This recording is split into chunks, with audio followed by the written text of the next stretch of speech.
نحمدہ ونصلی ونسلم علی رسولہ الکریم اما بعد۔ آج 20 رمضان المبارک ہے اور ہم اپنے درس حدیث کا آغاز کرتے ہیں۔ باب ما جاء فی معیشت اصحاب النبی صلی اللہ علیہ وسلم، یہ باب ہے نبی کریم صلی اللہ علیہ وسلم کے زندگی گزارنے کے طریقے کے بیان میں۔ حدثنا عمر بن اسماعیل بن مجالد بن سعید قال حدثنا ابی عن بیان عن قیس قال سمعت سعد بن ابی وقاص رضی اللہ تعالی عنہ یقول انی لأول رجل احرى قدما في سبيل الله وانی لأول رجل رمى بسهم في سبيل الله ولقد رأيتني اغزو في العصابة من اصحاب محمد صلی اللہ علیہ وسلم ما نأكل الا ورق الشجر والحبل۔ فرماتے ہیں حضرت سعد ابن ابی وقاص رضی اللہ تعالیٰ عنہ، آپ جانتے ہیں کہ حضرت سعد ابن ابی وقاص رضی اللہ تعالیٰ عنہ عشرہ مبشرہ میں سے ایک ہیں۔ ابتدائی زمانے میں مسلمان ہو گئے اور نبی کریم صلی اللہ علیہ وسلم کے ساتھ ساری جنگوں کے اندر، ہر غزوے کے اندر شریک رہے۔ ان کا گزر بسر کیسا ہوتا تھا اور نبی کریم صلی اللہ علیہ وسلم کے زمانے کے اندر کیسے حالات ان کے اوپر تھے، اس کو تذکرے کے طور پر ارشاد فرماتے ہیں کہ بے شک میں پہلا آدمی تھا جس نے اللہ کے راستے میں اپنا خون بہایا۔ ہو سکتا ہے کہ یہ جنگ کے اندر زخمی ہوئے ہوں اور سب سے پہلے زخمیوں میں سے ہوں، اس لیے انہوں نے اپنے لیے یہ لفظ استعمال کیا۔ وَإِنِّي لَأَوَّلُ رَجُلٍ رَمَى بِسَهْمٍ فِي سَبِيلِ اللَّهِ، میں پہلا آدمی تھا کہ جس نے نبی کریم صلی اللہ علیہ وسلم کے لیے، اس دین کے لیے، اللہ کے راستے میں تیر چلایا۔ آپ جانتے ہیں اس زمانے کے اندر زیادہ تر جنگ جو ہوتی تھی وہ تلواروں سے اور نیزوں سے ہوتی تھی، تیر چلانے والے کم ہوتے تھے۔ نبی کریم صلی اللہ علیہ وسلم بھی ابتدا کے اندر جو تیر چلانے والے تھے ان کی بڑی حوصلہ افزائی فرمایا کرتے تھے۔ حضرت سعد ابن ابی وقاص رضی اللہ تعالیٰ عنہ ان لوگوں میں سے تھے جو تیر چلانا بڑا بہترین جانتے تھے، اور یہی وجہ ہے کہ حضرت سعد ابن ابی وقاص رضی اللہ تعالیٰ عنہ کی خصوصیت ہے۔ فرماتے ہیں کہ اللہ کے رسول صلی اللہ علیہ وسلم نے کبھی بھی کسی کے لیے اپنے ماں باپ کو جمع نہیں فرمایا۔ اہل عرب کا ایک دستور ہے کہ وہ کسی کے لیے کوئی بہت ہی زیادہ تعظیمی کلمہ استعمال کرتے ہیں تو وہ کہتے ہیں فدا کا ابی، میرے باپ تم پر فدا۔ کبھی کہتے ہیں فدا کا امی، میری ماں تم پر فدا۔ اور کبھی وہ بہت زیادہ کسی کی عظمت یا کسی کی اہمیت کا ارشاد کرنا ہوتا ہے تو وہ کہتے ہیں فدا کا ابی و امی۔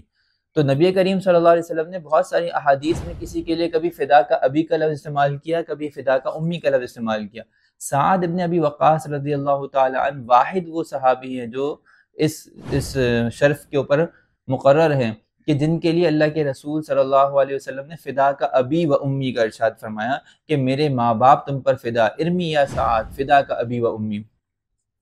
تو یہ حضرت سعد ابن ابی وقاص رضی اللہ تعالیٰ عنہ غزوہ بدر میں، دوسرے غزوات کے اندر یہ تیر چلانے کا کام کیا کرتے تھے، اور آپ جانتے ہیں کہ اس زمانے کے اندر تیر کی چلانے والوں کی اہمیت زیادہ تھی کیونکہ وہ دور سے ہی اپنے مقابل کو زیر کر لیا کرتے تھے۔ فرماتے ہیں کہ میں پہلا آدمی تھا جس نے اللہ کے راستے میں تیر چلایا،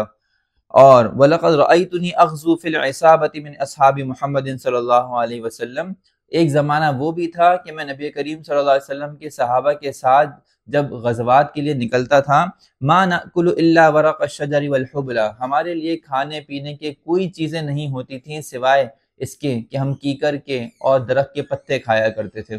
یعنی اتنی زیادہ تنگ دستی اور اتنی زیادہ ہمارے اوپر فقر و فاقہ کشی کا عالم تھا کہ ہمارے پاس کھانے پینے کی چیزیں کچھ نہیں ہوتی تھیں۔ حتیٰ ان احدنا لیضع کما تضع الشأۃ والبعیر، یہاں تک کہ ہم میں سے ایک آدمی جب بیت الخلاء کیا کرتا تھا تو اس طرح کرتا تھا جس طرح بکریاں اور اونٹ کیا کرتے ہیں۔ یعنی آپ جانتے ہیں کہ جس طرح اونٹ اور بکریاں زیادہ تر وقت جو کہ گھاس پھوس کھاتی ہیں اور ان کو مینگنیوں کی صورت میں قضاء حاجت ہوتی ہے، ہمیں بھی قضاء حاجت مینگنیوں کی صورت میں ہوا کرتی تھی۔ وَأَصْبَحَتْ بَنُو أَسَدٍ يُعَزِّرُونَنِي فِي الدِّينِ، فرماتے ہیں کہ آج وہ وقت آ گیا ہے کہ بنو اسد والے مجھے دین سمجھانے،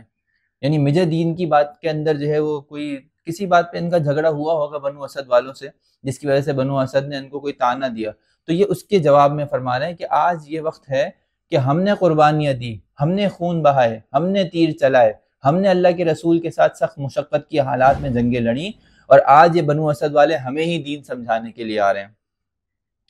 لقد خبت اذا وضل عملی، اگر معاملہ ایسا ہی ہے تو میں تو بڑا ناکام اور رسوا، اور میرے تو سارے کے سارے اعمال خراب ہو گئے۔ یعنی اگر معاملہ ایسا ہے کہ میں اتنا گیا گزرا ہوں کہ آج بنو اسد والے مجھے دین سمجھائیں گے تو اس کا مطلب میں نے تو اپنی زندگی تباہ و برباد کر دی۔ حدثنا قتيبة قال حدثنا حماد بن زيد عن أيوب عن محمد بن سيرين قال كنا عند أبي هريرة رضي الله تعالى عنه وعليه ثوبان ممشقان من كتان فمخط في أحدهما ثم قال بخ بخ يتمخط أبو هريرة في الكتان لقد رأيتني وإني لأخر فيما بين منبر رسول الله صلى الله عليه وسلم وحجرة عائشة من الجوع مغشيا علي فيجيء الجائي فيضع رجله على عنقي يرى أن بي جنون وما بي جنون وما هو إلا الجوع۔ حضرت ابو ہریرہ رضی اللہ تعالیٰ عنہ اپنے فقر کا عالم بیان فرما رہے ہیں۔ فرمانے ایک موقع ہے، محمد ابن سیرین روایت کرتے ہیں کہ ہم ابو ہریرہ رضی اللہ تعالیٰ عنہ کے ساتھ تھے اور ان کے اوپر دو جو ہیں باریک ریشم کی چادریں تھیں، یعنی ان کے اوپر فراوانی ہو چکی تھی، اور اس زمانے کے اندر جو ایک عمدہ کپڑا کہلایا کرتا تھا وہ کپڑا ان کے اوپر موجود تھا۔ فمخط فی احدہما، تو انہوں نے ایک چادر سے اپنی ناک صاف کری، ثم قال بخن بخن، پھر کہنے لگے واہ واہ، یعنی انہیں اپنا ایک دور یاد آ گیا کہ آج تو میری حالت یہ ہے کہ میں ایک انتہائی نفیس کپڑے سے اپنی ناک صاف کر رہا ہوں، اور ایک کیا وقت تھا جو ہم پر گزرا تھا، وہ کیا وقت تھا؟ یتمخط ابو ہریرہ فی الکتان، فرماتے ہیں کہ آج وہ وقت آ گیا ہے کہ ابو ہریرہ جو ہے وہ اس نفیس کپڑے کے اندر اپنی ناک صاف کر رہا ہے۔ وَلَقَدْ رَأَيْتُنِي، حالانکہ ایک وقت میں نے وہ بھی دیکھا ہے، وَإِنِّي لَأَخِرُّ فِي مَا بَيْنَ مِنبَرِ رسول اللہ صلی اللہ علیہ وسلم وحجرت عائشہ من الجوع، کہ میں اللہ کے رسول صلی اللہ علیہ وسلم کے ممبر اور حضرت عائشہ رضی اللہ تعالیٰ عنہ کے گھر کے درمیان پڑا ہوا ہوتا تھا بھوک کی وجہ سے۔ مغشیاً علیہ، مجھ پر دورے پڑ رہے ہوتے تھے بھوک کے۔ فیجیء الجائی فیضع رجلہ علی عنقی، آنے والا آتا اور میری گردن کے اوپر اپنا پاؤں رکھتا، یعنی جس طرح کسی کو دورے پڑتے ہیں، مرگی کے دورے پڑتے ہیں تو لوگ اس کی گردن میں پاؤں رکھتے ہیں تاکہ اس کو سکون آ جائے، بعض لوگ اس کو جوتا سنگھاتے ہیں، چمڑا سنگھاتے ہیں تاکہ وہ اپنی حالت پر برقرار واپس آ جائے، تو اس طرح میں سے لوگ معاملہ کرتے شاید مجھے مرگی کے دورے پڑ رہے ہیں اور میں کوئی مجنون آدمی ہوں یا میں کوئی جو ہے مریض آدمی ہوں۔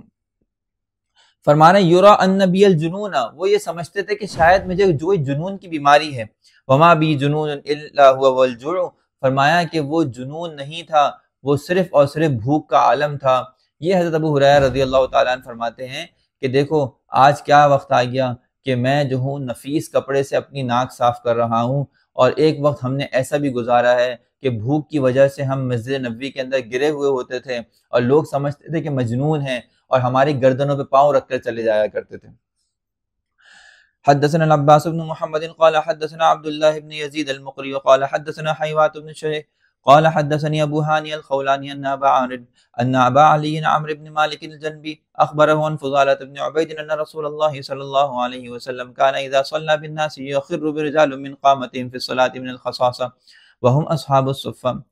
فرماتے ہیں فضالہ ابن عبید رضی اللہ تعالی عنہ کہ نبی کریم صلی اللہ علیہ وسلم جب لوگوں کو نماز پڑھایا کرتے تھے تو بعض لوگ نماز کے اندر بھوک کی وجہ سے بے ہوش ہو کے گر جاتے تھے۔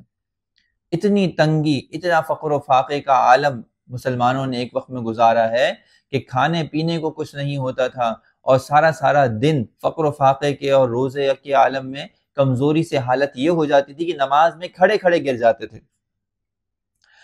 فَإِذَا صَلَّى رَسُولٌ حَتَّى تَقُولُ الْأَعْرَابُ هَؤُلَاءِ مَجَّانِينَ أَوْ مَجَّانُونَ، یہاں تک کہ یہ اصحاب صفہ والے جو طلبہ وغیرہ تھے جن کے اوپر یہ حالات پیش آتے تھے، لوگ ان کو دیکھ کر سمجھتے تھے کہ شاید یہ جنونی لوگ ہیں، مجنون ہیں، ان کو جنون یا مرگی کے دورے پڑتے ہیں۔ فَإِذَا صَلَّى رَسُولُ اللَّهِ صلی اللہ علیہ وسلم انصرف إِلَيْهِمْ فَقَالَ لَوْ تَعْلَمُونَ مَا لَكُم مِّنْ عِندِ اللَّهِ لَأَحْبَبْتُمْ أَن تَزْدَادُوا فَاقَةً وَحَاجَةً۔ نبی کریم صلی اللہ علیہ وسلم جب ان کے پاس تشریف لے جاتے تو ان کو دلاسا دیتے، حوصلہ دیتے کہ بھائی صبر کرو، اگر تم یہ جان لو کہ کیا اللہ کی ہاں تمہارے لیے تیار کردہ ہے، یا تمہاری ان مشقتوں کی وجہ سے اللہ تعالیٰ نے تمہارے لیے کتنی نعمتیں تیار کی ہیں، تو تم اس بات کی تمنا کرو گے کہ تمہارا یہ فقر و فاقہ مزید بڑھ جائے۔ دیکھیں ایک وقت ایسا بھی آتا ہے انسان کے اوپر جو فقر کا، مجاہدے کا، مشقت کا، ایک اسٹرگل کا دور ہوتا ہے، اس کے اندر انسان جب صبر کا، عظمت کا، ہمت کا اور ایک طرح سے کنسسٹنسی کا مظاہرہ کرتا ہے تو اس کا ثمرہ یہ نکلتا ہے کہ اس کی عنقریب جو ہے سکسیس اور ان کی عنقریب کامیابی کے اوپر دنیا جو ہے اس کے اوپر عش عش کر اٹھتی ہے۔ یہی صحابہ کرام رضی اللہ تعالی عنہم ہیں کہ بعد میں جا کے قیصر و کسریٰ کے سارے خزانے ان کے سامنے بالکل ایسے چن دیے گئے، مسجد نبوی کے اندر سونے کے ایسے ڈھیر لگا دیے گئے کہ ایک طرف کا آدمی کھڑا ہونے والا دوسری طرف کے انسان کو دیکھ نہیں پاتا تھا، اتنے اتنے سونوں کے اور چاندی کے ڈھیر مسجد نبوی کے اندر آ گئے تھے۔ لیکن انہوں نے ایک وقت قربانی کا ایسا بھی گزارا ہے کہ جس کے اندر اللہ کے رسول صلی اللہ علیہ وسلم ان کو سوائے صبر کے، سوائے دلاسے کے کچھ نہیں دے پا رہے تھے، کہ اللہ کے رسول صلی اللہ علیہ وسلم خود جو ہے بھوکے ہوا کرتے تھے، اور صحابہ کرام رضی اللہ تعالیٰ عنہ بھی بھوک سے یہ حالت ہوتی تھی۔